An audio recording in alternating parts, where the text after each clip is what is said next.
let's get into it now with the Executive Director of Unleash Prosperity, Tim Descher, also from the American Institute for Economic Research, Peter Earle. Gentlemen, welcome, and thanks for coming on. Tim, I think this happened last Friday. Maybe you thought, oh my goodness, what does this mean for the U.S.'s credit rating here? But that was also at the same time we were tracking Trump's big Middle East trip and those major deals coming. So what can we really learn from this rating by Moody's?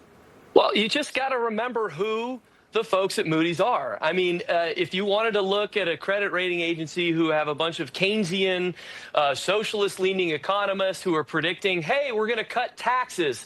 Well, of course they're going to say that we're going to have deficits. But we know that's not what tax cuts do. In fact, tax cuts create more revenue to the government. They create more economic growth. They create more abundance. They create more jobs. So what this is this really is a political stunt. It's a political move. Moody's has been caught doing this before, 2008, 2009.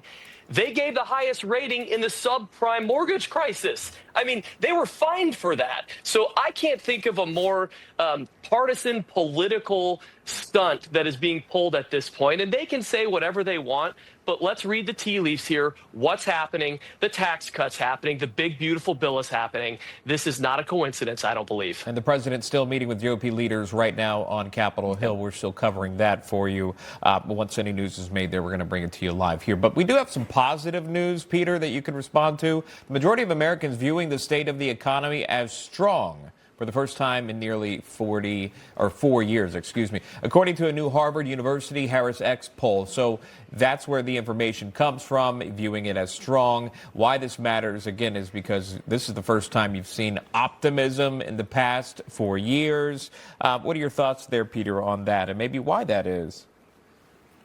I think a big part of it is that inflation has been crushed down to levels where it doesn't affect the pocketbook as much as it used to. People feel a little more money in their wallet, that type of thing. The other thing is, although there's nervousness about tariffs, there's just a general positivity in the country right now. The stock market, it had a dip, but it came right back up. The employment scenario, job markets are fine. So, there's a lot of reason to be positive. And also, I think a lot of people agree with what they see, whether or not they agree with the way it's being done, but the things that are being done, trying to cut spending, all that sort of thing. I think it's contributing to a very positive, set of viewpoints, and that should bode well for the economy at large. Yeah, who doesn't want to get rid of waste, fraud, and abuse, right? It's kind of the weird approach to be on the opposite side of that one. Tim Descher, Peter Earle, appreciate you both coming on. Thanks so much.